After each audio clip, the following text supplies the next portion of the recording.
আপনারা ইতিমধ্যে সোশ্যাল মিডিয়াতে দেখেছেন, আসলে বড় দুঃখ লাগে, ডক্টর মিজানুর রহমান আজাহারি ভাই আছে না নেই? ওনার জনপ্রিয়তা মনে হয় আপনাদের এলাকাতে আনলে জায়গা দিতে পারবেন। আল্লাহ পাক ওনাকে এত সম্মানী করেছেন, ওনাকে নিয়ে কিছু সুন্নি নামক বিরানি খাওয়া কিছু মুসলমান বলে ওরা দাবি করে। ওরা বলতেছে যে মিজানুর রহমান আজহারির যে কল্লাকে যে দুখণ্ডিত করে দিতে পারবে বা কল্লাকে এনে দিতে পারবে তাকে 10 লাখ টাকা পুরস্কার দেওয়া হবে। জোরে কোন নাউজুবিল্লাহ। লোকটির নাম, এই ভণ্ডর নাম হচ্ছে সাদিকুর রহমান। কি সাদিকুর রহমান? এই শয়তানটাকে ইচ্ছা মতো পিটানো দরকার। চিল্লায় বলেন ঠিক না বেঠি? আমরা বাংলার জমিন থেকে আজকে দিনাজপুরের মাটি থেকে আমরা 24 ঘন্টার আলটিমেটাম দিলাম, ওকে দুখণ্ডিত করা দরকার আছে না নেই? বাংলার জমিনে মুসলমান আপনারা দেখেছিলেন, যারা সত্যকে সত্য প্রচার করেছে তারা সামনের দিকে এগিয়ে গিয়েছে, যারা মিথ্যাকে মিথ্যা প্রচার করেছে তারা ধ্বংস হয়ে গিয়েছে। আপনারা অতীতেও দেখেছিলেন ফেরাউন ধ্বংস হয়েছে, আপনারা অতীতেও দেখেছিলেন নমরুদ ধ্বংস হয়েছে। বাংলার জমিনে কিছু ফেরাউন মার্কা টাইটেল নিয়ে যারা গদিতে বসেছিল তারাও ধ্বংস হয়েছে। আমি জানিয়ে দিতে চাই, দিনাজপুরের মাটি থেকে যারা মানুষের প্রতি হিংসা জুলুম করে মানুষকে ছোট করতে চাইবে, লাঞ্ছিত বঞ্চিত করে নিচু নামাইতে চাইবে, আজকে দিনাজপুরের মাটি সাক্ষী হয়ে থেকে গেল এই বাংলার জমিন থেকে মিথ্যা কোনদিন সামনে যেতে পারবে না। চিল্লা বলেন ঠিক না বেঠি? মানুষকে ধোঁকা দিয়ে বোকা বানানো সম্ভব, কবরকে ধোঁকা দিয়ে বোকা বানানো যেমন সম্ভব নয়, আল্লাহ পাক বলেন আমি আল্লাহকেও ধোঁকা দিয়ে বোকা বানানো সম্ভব নয়। কথা বলেন ঠিক না বেঠি? এই জন্য কলিজার টুকরা প্রাণ প্রিয় বাবাসিরা, যতক্ষণ বেঁচে থাকবো সিংহের মতো বেঁচে থাকবো, যতক্ষণ বেঁচে থাকবো ইসলাম ঈমান নিয়ে বেঁচে থাকবো। চিৎকার মেরে বলেন ঠিক না বেঠি? আমার ভাইয়েরা, আমার আব্বা জানেরা, আমরা মুসলমান বলে দাবি করি কিন্তু আমাদের ঈমানের ভিতরে ভেজাল। চিল্লায় বলেন ঠিক না বেঠি?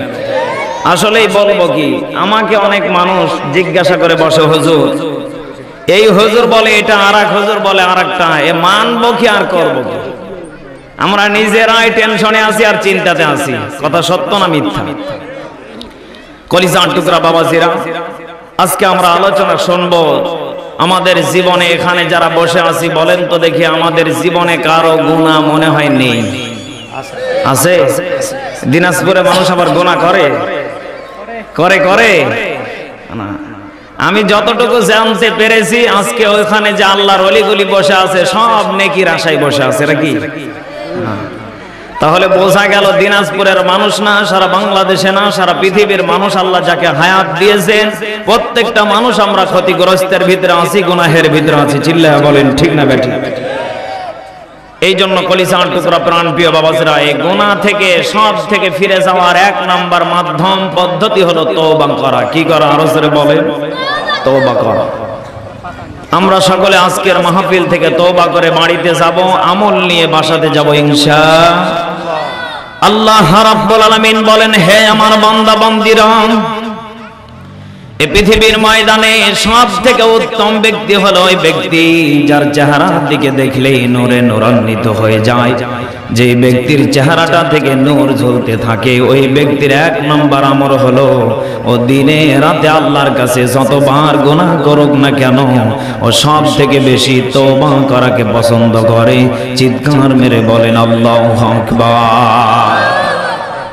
কলিজার টুকরা বাবাসিরা, আল্লাহর নবীজি বলেন ওই ব্যক্তি সব থেকে উত্তম চরিত্রবান যে তওবাকে পছন্দ করে। কথা বলেন না কেন? যে মানুষের কাছে নিজেকে ছোট হতে ভালোবাসে। আল্লাহর নবীজি বলেন ওই ব্যক্তিকে আল্লাহ রাব্বুল আলামিন এই পবিত্র কোরআনুল কারীমের ভিতর থেকে সব থেকে দামি একটা অফার দিয়ে দিলেন। ও কি বলবো? আল্লাহ রাব্বুল আলামিন বলেন এই কোরআনুল কারীমের ভিতরে সব থেকে আমি আল্লাহ একটা সূরা নাযিল করেছি, দামি সূরা, যে সূরাটা প্রত্যেকটা দিন দৈনন্দিন আপনি আমি পড়ে থাকি। যেই সূরা না পড়লে নামাজ হবে না, সেই সূরার নাম কি? আরো জোরে বলেন। কোন ব্যক্তি যদি বলে না প্রতিদিন পড়ি, আজকে পড়বো না, নামাজ হবে? বলেন বলেন। আল্লাহ পাক বলেন, হে আমার বান্দা বান্দীরা, এই সূরা ফাতিহার ভিতরে সব থেকে দামি মহামূল্যবান আমি আল্লাহ 7টা আয়াত নাযিল করেছি। কয়টা? আরো জোরে কয়টা? 7টা আয়াতকে আমি আল্লাহ নাযিল করেছি। প্রথমে আমি আল্লাহ আমার প্রশংসা দিয়ে শুরু করেছি। চিৎকার মেরে বলেন আল্লাহু আকবার। আল্লাহ পাক এই সূরাটাকে প্রশংসা দিয়ে শুরু করলেন। আল্লাহ পাক বলেন, বান্দারে, এই সূরা ফাতিহার ভিতরে যদি কোনো বান্দা তওবা করাকে পছন্দ করে, তওবা করাকে যদি ভালোবাসে, সবার মাঝে যদি নিজেকে ছোট মনে করে চলতে পারে, 1 নম্বর বান্দার জন্য পুরস্কার। এই সূরা ফাতিহার ভিতরে 7টা আয়াত আল্লাহ নাযিল করেছেন। বলেন তো দেখি জাহান্নামের স্তর কয়টা? আরো জোরে বলেন কয়টা? আল্লাহ পাক বলেন এই 7টা আয়াতকে মেনে চলার কারণে, তওবাকে পছন্দ করার কারণে আমি আল্লাহ রাব্বুল আলামিন ওই ব্যক্তির জন্য জাহান্নামের 7টা স্তরকে বন্ধ করে দেব। চিৎকার মেরে বলেন সুবহানাল্লাহ। এখানে শিক্ষা হলো এটা 1 নাম্বার, তওবা করলে আল্লাহ ঈমানকে বৃদ্ধি করে দেয়। সুবহানাল্লাহ পড়েন। তওবা করলে সব থেকে দামি বানিয়ে দেন কে? তওবা করলে এলাকার ভিতরে সব থেকে চরিত্রবান বানিয়ে দেন কে? তওবাকে পছন্দ করলে আপনার চেহারাতে নূর দিয়ে দেন কে?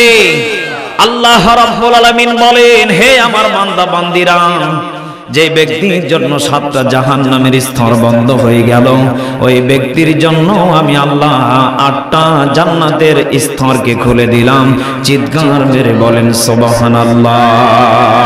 পৃথিবীতে কেউ স্থায়ী হয় না, হোক না সে ফেরাউন কি নামরুদ, পৃথিবীতে চিরকাল রয় না। ঠিক না বেঠি? পৃথিবীতে কেউ স্থায়ী হয় না, হোক না সে ফেরাউন কি নামরুদ,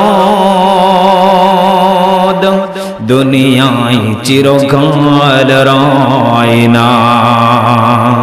চলে যাই সব ছেড়ে যেতে হয়, মৃত্যু মানে না কোনো পরিচয়। ঠিক না বা ঠিক? চলে যাই সব ছেড়ে যেতে হয়, মৃত্যু মানে না কোনো পরিচয়। সব রাজা মহারাজা আর মহাবীর, আল্লাহু আকবার বলেন। সব রাজা মহারাজা আর মহাবীর, মৃত্যু কাউকে ছাড় দেয় না। পৃথিবীতে কেউ স্থায়ী হয় না, হোক না সে ফেরাউন কি নামরুদ, ক্ষমতায় চিরকাল রয় না, দুনিয়ায় চিরকাল রয় না। কথা বলেন ঠিক না বেটা? কলিজার টুকরা প্রাণ প্রিয় দিনাজপুরবাসী, বিরলবাসী, লক্ষ্য করে এখানে একটা শিক্ষণীয় বিষয়। আমি আজকের তাফসীর মূল আলোচনা আমি আজকে আল্লাহ পাকের কাছে যতটুকু আমি তাফসীরের নিয়ত করে এসেছি, আমরা প্রত্যেকটা মানুষ দুনিয়া থেকে চলে যাব। আল্লাহ পাক বলেন ওই ব্যক্তির জীবনটা সব থেকে সফল যেই ব্যক্তি তওবা করে নিজের জীবনটাকে সব থেকে পরিপাটি বানিয়ে নিতে পারবে। আল্লাহ পাক বলেন, বান্দারে দুনিয়াতে কেউ থাকবে না। চিল্লা বলেন ঠিক না বেঠি? আমরা তো হাসতে খেলতে গুনাহ করতে করতে জীবনটাকে কাটিয়ে দিচ্ছি। জীবনে করলাম কি আর পাবো কি আর হচ্ছে কি? কথা বলেন না কেন? জীবনটা এত সহজ যদি মনে করে আপনি যদি চালিয়ে যান, আল্লাহ পাক বলেন, বান্দারে দুনিয়া কিন্তু এত সহজ জায়গা না। কারণ এই দুনিয়াতে যারা যাওয়ার পরে আমি আল্লাহকে ভুলে গিয়েছে, তারা সব থেকে বড় ক্ষতিগ্রস্তের ভিতরে আছে। চিৎকার মেরে বলেন নাউজুবিল্লাহ। আল্লাহ রাব্বুল আলামিন পবিত্র কোরআনুল কারীমের ভিতরে সুন্দর করে জানিয়ে দিলেন, আত-তাইবুনাল আবিদুনাল হামিদুনাস সাইহুনার রাকিউনাস সাজিদুনা বিল মা'রুফি ওয়ান নাহুনা আনিল মুনকার ওয়াল হাফিযুনা লি হুদুদিল্লাহ ওয়া বাশশিরিল মুমিনিন।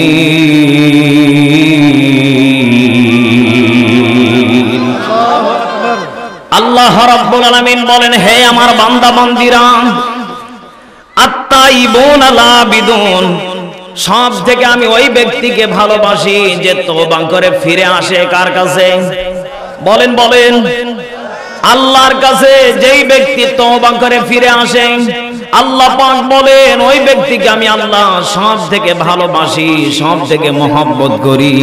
শুধু আমি আল্লাহ ভালোবাসি, মহব্বত করি না, এই পৃথিবীর ময়দানে যত আশরাফুল মাখলুকাত আছে সবাই তার জন্য দোয়া করতে থাকে। চিৎকার মেরে বলেন সুবহানাল্লাহ। কলিজার টুকরা প্রাণপ্রিয় দিনাজপুরবাসী, বিরলবাসী, যুবক ভাইয়েরা, বৃদ্ধ বাবাজিরা, বলেন তো দেখি জবান খোলে ইকরার বিল লিসান থেকে উচ্চ যে বলেন তো দেখি, নবীর কোনো গুনাহ ছিল না? আল্লাহর নবীজির কোনো গুনাহ ছিল না। এরপর নামাজের পরে নবীজি জবান থেকে পড়তেন, সবাই বলেন, সালাম ফেরানোর পরে নবীজি পড়তেন আল্লাহু আকবার। এরপরে 3 বার পড়তেন আস্তাগফিরুল্লাহ। নবীজি তওবা করাকে পছন্দ করতেন, ইস্তেগফার করতেন। আল্লাহ রাব্বুল আলামিন জানিয়ে দিলেন, ওয়া ইন্নী লাগাফফারুল লিমান তাবা ওয়া আমানা ওয়া আমিলা সালিহান সুম্মা ইহতাদা। জোরে বলেন আল্লাহু আকবার। আল্লাহ রাব্বুল আলামিন বলেন, হে আমার বান্দা বান্দীরা, ওয়া ইন্নী লাগাফফারুল লিমান তাবা, আমি অবশ্যই ক্ষমাশীল। বলেন তো দেখি, সব থেকে ক্ষমাশীল হলেন কে? বান্দা দুনিয়াতে যত বড়ই গুনাহ করুক না কেন, যত বড়ই পাপ কাজ করুক না কেন, বান্দা যদি একবার যদি সিজদায় পড়ে বলে সুবহানা রাব্বিয়াল আ'লা, আল্লাহ পাক বলেন আমি সঙ্গে সঙ্গে বান্দা তওবাকে পছন্দ করে ওর জীবনের প্রত্যেকটা গুনাহকে ক্ষমা করে আমি বান্দা বানিয়ে দেই। চিৎকার মেরে বলেন সুবহানাল্লাহ। আল্লাহ পাক বলেন লিমান তাবা, আমি আল্লাহকে পছন্দ করি লিমান তাবা, যারা তওবা করে। কি করে বলেন তো দেখি? আল্লাহ পাক বলেন লিমান তাবা, যারা তওবা করে। এরপরে আল্লাহ পাক বলেন ওয়া আমানা, যারা ঈমান এনেছে। আল্লাহ পাক বলতে পারতেন যারা তওবাকে পছন্দ করে না, গুনাহ করেছে, সমস্যা কি, ও চালিয়ে যাক। আল্লাহ এমন তো বলতে পারতেন নাকি? আল্লাহ পাক কিন্তু এখানে বলেছে যারা গুনাহ করে ফেলেছে সমস্যা নেই, মাফ চাও, মাফ করে দেব। সুবহানাল্লাহ। এখানে কিন্তু একটা কথা মনে পড়ে গেল, আমরা ছোটবেলা অনেক মানুষকে দেখেছি, দোকানে অনেক কিছু খাবার পাওয়া যায়, দোকানদার বেচা কেনাতে ব্যস্ত থাকলে এখানে অনেক মানুষ আছে এই স্বভাব চরিত্রের থাকতে পারে আমার মনে হয়। অনেক না থাকলে একটা আছে, রাগ করিয়েন না। দোকানদার এদিকে বেচা কেনায় ব্যস্ত, এদিকে একটা মেরে দিয়েছে, এরকম স্বভাবের মানুষ নেই? দোকানদারের কাছে 2-3টা ডিম কিনবে, ওইদিকে 2টা মারা সারা। দোকানদার যা লাভ করতো লাল বাতি বসিয়ে দিয়ে চলে এসেছে, আছে না নেই? আল্লাহ পাক বলেন বান্দা তুমি দুনিয়ার দোকানদারকে ধোঁকা দিয়ে বোকা বানিয়ে ফেললে। হ্যাঁ, এখানে গুনাহ করে ফেলেছো, মনে পড়ে গেছে, আহারে আমি অমুক চাচার দোকান থেকে 2টা ডিম মেরে দিয়েছিলাম সরল সোজা পেয়ে।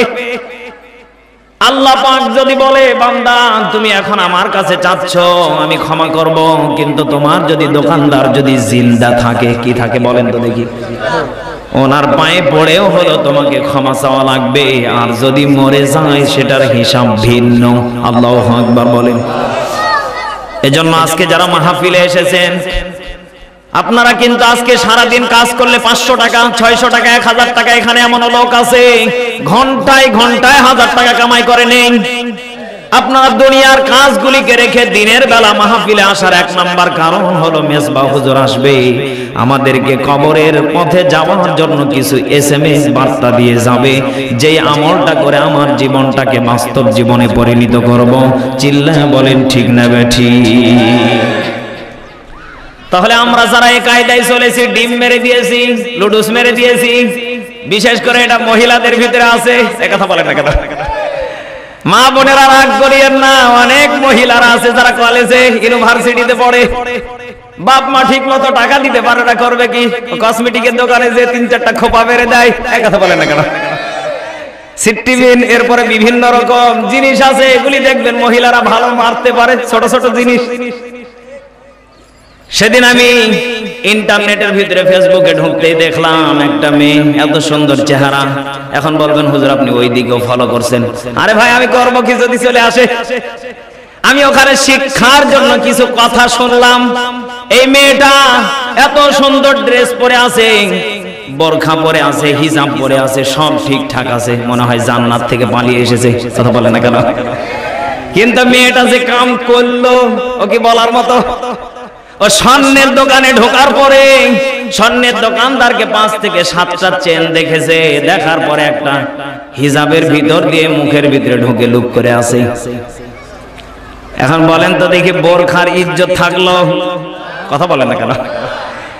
এত সুন্দর একটা মহিলাকে ওই পুরুষগুলি সিসি ক্যামেরায় দেখেছে, ওর মুখটা খুলতে বাধ্য করলো। জোরে কর নাউজুবিল্লাহ।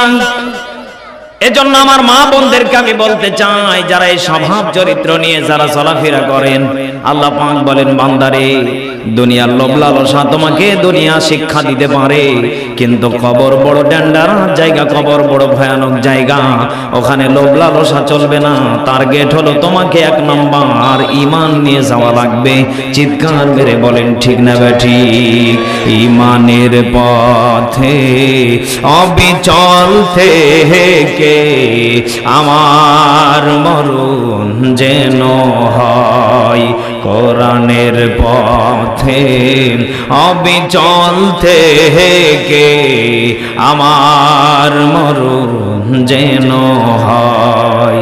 তোমারই কাছে মিনতি আমার, তোমারই কাছে মিনতি আমার, হে রহিম দয়াময়,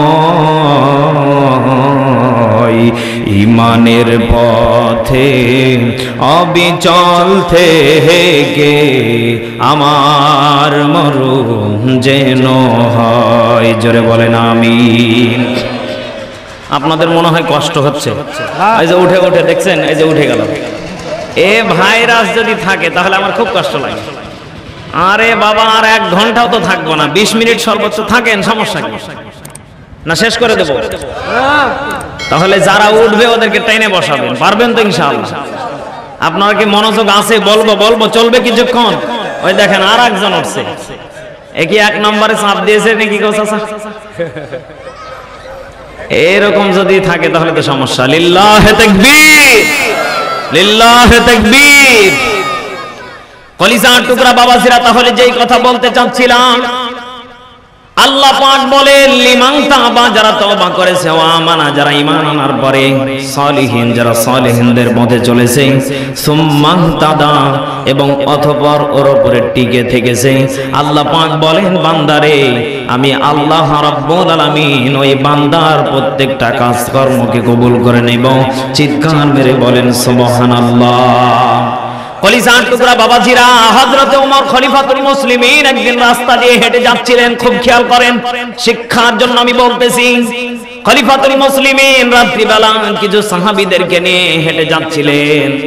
হঠাৎ করে খলিফাতুল মুসলিমিন জিজ্ঞাসা করে বসলেন, আচ্ছা বলো তো দেখি, কোরআনুল কারীমের ভিতরে সবথেকে আশ্চর্যমূলক আয়াত কোনটা? কঠিন, ভয়ঙ্কর। একজন সাহাবী জিজ্ঞাসার উত্তর সঙ্গে সঙ্গে দিয়ে ফেললেন, ফামাইয়ামাল মিসকাল যাররাতিন খায়রান ইয়ারা ওয়া মাইয়ামাল মিসকাল যাররাতিন শাররান ইয়ারা। জোরে বলেন আল্লাহু আকবার। সাহাবায়ে কেরাম এবার উত্তর দিচ্ছেন, খলিফাতুল মুসলিমিন, সবথেকে ভয়ঙ্কর কোরআনুল কারীমের ভিতরে আয়াত হচ্ছে এইটা। কেমনে বলো, উত্তর দাও। সাহাবায়ে কেরাম বলতেছেন, খলিফাতুল মুসলিমিন, 1 জাররা পরিমাণ যদি আমরা নেকি করে থাকি, 1 জাররা, বসেন বসেন বসেন, কিছু কিছু মুফাসসিরিন ইকরাম বর্ণনা করেন সরিষার দানা পরিমাণ, এটাকে আবার 40-70 ভাগ যদি ভাগ করা হয়, টুকরা টুকরা করা হয়, এক জাররা হবে। এক জাররা পরিমাণ যদি আপনি আমি নেকি করে থাকি, এক জাররা পরিমাণ নেকি পেয়ে যাব। এক জাররা পরিমাণ যদি গুনাহ করে থাকি, খলিফাতুল মুসলিমিন এক জাররা পরিমাণ গুনাহ পেয়ে যাব। চিৎকার মেরে বলেন আল্লাহু আকবার। আমরা জানতে অজান্তে জীবনে কত গুনাহ করে ফেলেছি। চলতে ফিরতে গুনাহ, উঠতে বসতে গুনাহ, ঘুমানোর আগ মুহূর্তেও কত যুবক আছে বিভিন্ন দেশের নায়িকাদেরকে না দেখলে ওর ঘুমই আসে না। একথা বলেন না কেন? কত যুবক ছেলেরা আছে ওর পছন্দের নায়িকাকে না দেখলে, সিনেমা 2-3 ঘন্টা না দেখলে ওর ঘুম আসে না। যুবক ভাইদেরকে বলে দিতে চাই, ওই রাত্রিবেলা যদি মরণটা হয়ে যায়, বলেন তো দেখি আপনার আমার জন্য সেই দিন জান্নাত না জাহান্নাম? এই জন্য কলিজার টুকরা যুবক ভাইয়েরা, বৃদ্ধ বাবাজিরা, কলিজার টুকরা মা বোনেরা, এদিকে খেয়াল করেন। তাহলে সব থেকে ভয়ঙ্কর আয়াত হলে দুইটা। এক জাররা পরিমাণ যদি আপনি নেকি করে থাকেন সেটাও পেয়ে যাবেন, এক জাররা পরিমাণ যদি গুনাহ করে থাকেন সেটাও পেয়ে যাবেন। খলিফাতুল মুসলিমিন সাহাবায়ে কেরামদের দিকে তাকিয়ে আছেন, হাওমাও করে ডুকরে ডুকরে কান্না করতেছে। আল্লাহু আকবার বলেন। খলিফাতুল মুসলিমিন বললেন, কি ব্যাপার, কান্না করো কেন? সাহাবায়ে কেরাম বলতেছেন, খলিফাতুল মুসলিমিন হযরত ওমর সব থেকে ভয়ঙ্কর আয়াতের আশ্চর্যমূলকটা শুনলাম, কিন্তু কোরআনুল কারীমের ভিতরে সব থেকে আরামদায়ক আয়াত কোনটা, শান্তির আয়াত জানা দরকার আছে না নাই? আল্লাহ রাব্বুল আলামিন জানিয়ে দিলেন, কুল ইয়া ইবাদিয়াল্লাযীনা আসরাফু আলা আনফুসিহিম লা তাকনাতু মির রাহমাতিল্লাহ।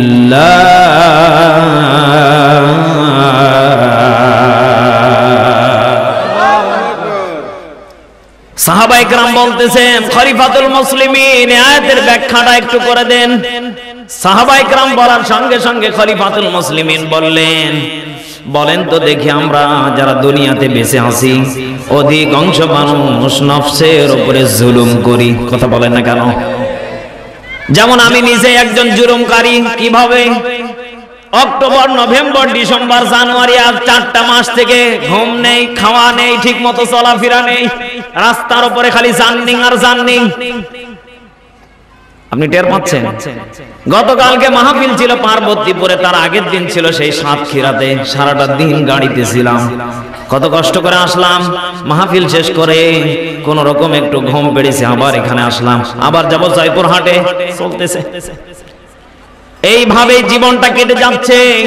নফসকে আমি মাঝে মাঝে বলি, নফস আমাকে ক্ষমা করে দিও, কারণ আমি তোমাকে জুলুম করি, এটা আমি মানি। কথা বলেন না কেন? কারণ ওর খানা ঠিক মতো আমি দিতে পারি না। নামাজও এমনও দিন আছে জোহরের নামাজ আসরে পড়া লাগে। মাঝে মাঝে আল্লাহর কাছে আমি তওবা করে ফেলি, আল্লাহ কল্যাণটা কি দিন প্রচার করতে গিয়ে আমি নিজেই ঠিক থাকতে পারি না। কথা বলেন না কেন? আরে ভাই, বাস্তব কথাই বলি। আপনি সফর অবস্থায় থাকেন, আপনার নামাজ, এখানে এমনও আল্লাহর ওলি আছেন, নামাজ তো দূরের কথা, রাস্তাতে ওর কিয়ামত হয়ে যাবে, ও বাস থেকে নামবে না। কথা কোন ঠিক নেবে? বমি করতে করতে জীবন শেষ। এই জন্য কলিজার টুকরা বাবাজিরা, নফসের প্রতি যারা জুলুম করেছেন, আল্লাহ পাক বলেন, খলিফাতুল মুসলিমিন বলেন, ওমর নফসের উপর যারা জুলুম করেছে তাদেরকে আল্লাহ ক্ষমা করে দিবেন। লা তাকনাতু মির রাহমাতিল্লাহ, আল্লাহর রহমত আছে, চিন্তার কোনো কারণ নেই। চিৎকার মেরে বলেন সুবহানাল্লাহ। লা তাহজান, টেনশন নাই, চিন্তা নেই। ইন্নাল্লাহা মা'ানা, আমি আল্লাহ নিশ্চয় ওই বান্দার সাথে আছি। এবার বলেন তো দেখি, রহমত আছেন কার? তুমি রহমান, তুমি মেহেরবান, অন্ধ গাহে না শুধু তোমারি গুণগান। ঠিক না বেঠি? বোঝে ও বোঝে না ওরা তোমারি শান, বোঝে ও বোঝে না ওরা তোমারি শান। তুমি রহমান, তুমি মেহেরবান। কখনো তোমাকে যদি ভুলি, হেদায়েতের আলো জেলে কাছে নিও তুলি। আমিন কন্যা কেন? কখনো তোমাকে যদি ভুলি, হেদায়েতের আলো জেলে কাছে নিও তুলি। দয়া করো মায়া করো, দয়া করো মায়া করো, ওহ গো দয়াবান। সবাই তুমি রহমান, তুমি মেহেরবান। জোরে বলা যাবে কি মারহাবা? আপনাদের কষ্ট হচ্ছে? কলিজার টুকরা বাবাজিরা, আর অল্প কয়েকটা মিনিট একটু সময় দেন। আল্লাহ রাব্বুল আলামিন দেখেন আপনাকে আমাকে কত দয়া রহমত বরকত দিয়ে দুনিয়াতে পাঠিয়েছে বান্দারে। এ দয়া রহমত প্রত্যেকটা বান্দা পাবে যদি বান্দা আল্লাহর প্রতি ঈমান আনয়ন করে এবং ঈমান আনার পরে সম্মান তাদাওর উপরে টিকে থাকে। আল্লাহ পাক বলেন, বান্দার চিন্তার কোনো কারণ নেই, আমি আল্লাহ তোমাকে বিপদ দেব, আবার বিপদ থেকে উদ্ধার করব। চিৎকার মেরে বলেন আল্লাহু আকবার। কলিজার টুকরা বাবাজিরা, আজকের মাহফিলে কি মা বোন আছে? আছে আছে। ওনাদেরকে কিছু মশলা দেওয়া দরকার আছে না নেই? হ্যাঁ, মা বোনেরা অনেকদিন পর আজকে এক জায়গাতে হয়েছে। অনেকে ওয়াজ শুনতেছে আর অনেকে কইতেছে কেরে ক্যাঙ্কা সংখ্যা চলেছে, কথা কোন ঠিক নেবে, মানে গল্প করার আজকে দিন পাইছে আর কি একটা। কলিজার টুকরা মা বোনেরা, আমি দেখতে পাচ্ছি অনেক মা বোন দাঁড়িয়ে থেকে 3-4 জন মিলে কি সুখের গল্প করতেছে। না, এগুলি করা যাবে না। আমলের নিয়তে যদি আপনি বয়ান শুনতে চান, কয়েকটা মিনিট আজকে দেন, কারণ এই মাহফিল গতকালকেও ছিল, কথা হয় না, গতকালকেও ছিল, আগামী কালকেও এই মাহফিল থাকবে। কলিজার টুকরা মা বোনেরা, আল্লাহ রাব্বুল আলামিন বলেন, বান্দারে এই পৃথিবীর ময়দানে সব থেকে আমি আল্লাহ 2টা জিনিসকে ঘৃণা করি। কয়টা? আরো জোরে বলেন কয়টা? এটা কিন্তু আপনার আমার ভিতরে আছে, কেউ কষ্ট পেয়েন না।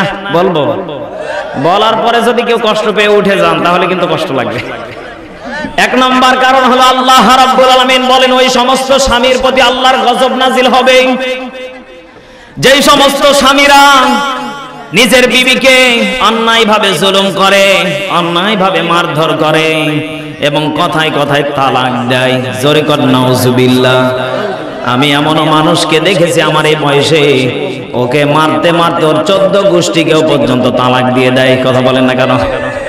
কত বড় শয়তান বিয়ে করেছে একটা, আর 14 গোষ্ঠীকে তালাক দেয়, আপনি টের পাচ্ছেন? হ্যাঁ, আল্লাহ পাক বলেন, আমার আরশ আজিম পর্যন্ত কাঁপতে থাকে আর ওর জন্য বদদোয়া করতে থাকে। জোরে কর নাউজুবিল্লাহ। এই চরিত্র নিয়ে যারা আছেন, আপনার বিবিকে আপনি বোঝাতে পারেন, আপনি গল্প করে আপনার বিবিকে আপনি কাছে নিতে পারেন, আপনি তাকে কিছু আমল দিতে পারেন। আপনার বিবিকে আপনি যেই দিকে চালাবেন, একটা মহিলা মানুষ সেই দিকে চলবে। 1 নম্বর টার্গেট হলো আপনাকে মাঝে মাঝে তার প্রশংসা করা লাগবে। আরে ভাই, আমি বলবো কি, আমার বউকে রেখে আজকে 4টা মাস ধরে আমি দৌড়িয়ে বেড়াচ্ছি, ঠিক মতো খাওয়া নেই, ঠিক মতো ঘুম নেই, নিজের বিবিকে সময় দিতে পারি না। আমার ক্যামেরাম্যান মাঝে মাঝে বলে, হুজুর আপনি তো কথাই বলেন না বাড়িতে।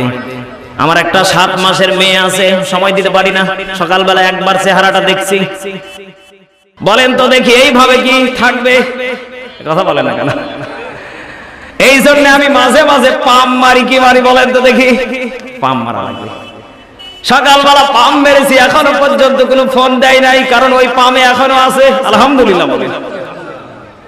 আপনারাও যদি পদ্ধতি যদি কাজে লাগাতে পারেন, আমার বিশ্বাস প্রত্যেকটা মা বোনকে প্রশংসা করবেন, মিসাই হুদাই পাম দিবেন, ও অটোমেটিক আপনাকে ছাড়া অন্য পুরুষের দিকে তাকাবে না। চিৎকার মেরে বলেন ঠিক না ঠিক? আপনাকে তালাকও দেওয়া লাগবে না, বরঞ্চ আপনার পা পর্যন্ত মালিশ করে দিবে। চিৎকার মেরে বলেন আল্লাহু আকবার।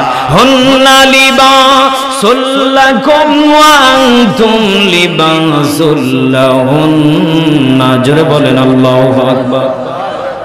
আমি যে কথাগুলি বলতেছি ডাইরেক্ট কোরআন থেকে বানানো কথা না, কারণ আল্লাহ পাক স্বামীকে স্ত্রীর পোশাক বানিয়ে দিয়েছে। এখন বলেন তো দেখি, পোশাক আপনি যে পরে আছেন, আপনি যে পোশাকটা পরে আছেন, বলেন তো দেখি এই পোশাকটা যদি আপনি সব খুলে ফেলেন আপনার শরীরটা দেখা যাবে? কথা বলেন না কেন? আপনার স্ত্রীকে আল্লাহ পোশাক বানিয়ে দিয়েছে আপনার জন্য, আর আপনাকে আপনার জন্য পোশাক বানিয়ে দিয়েছেন কে? এই নিয়ামতটা মনে হয় এলাকার মানুষের জন্য ছোট হয়ে গেল। হ্যাঁ, বাবা আদম কাইন্দে কাইন্দে মা হাওয়াকে পাইছে, আর আপনি না চাইতে পেয়ে যাচ্ছেন, এই কারণে এত তালাক নাকি? হ্যাঁ, আমি সবই বুঝি, কারণ আমিও তো ম্যারিড একজন। না, এগুলি করা যাবে না। এগুলি করলে আল্লাহ পাকের আরশ আজিম কাঁপতে থাকে। জোরে কোন নাউজুবিল্লাহ। আর একটা আছে কলিজার টুকরা বাবাজিরা, আমলটা পরে বলতেছি, আমরা একটু জিকির করি লা ইলাহা, মোহাব্বতের খাতিরে লা ইলাহা, জোরে লা ইলাহা ইল্লাল্লাহ, জোরে লা ইলাহা, লা ইলাহা, লা ইলাহা ইল্লাল্লাহু মুহাম্মাদুর রাসূলুল্লাহ। সকলে পড়ি সাল্লাল্লাহু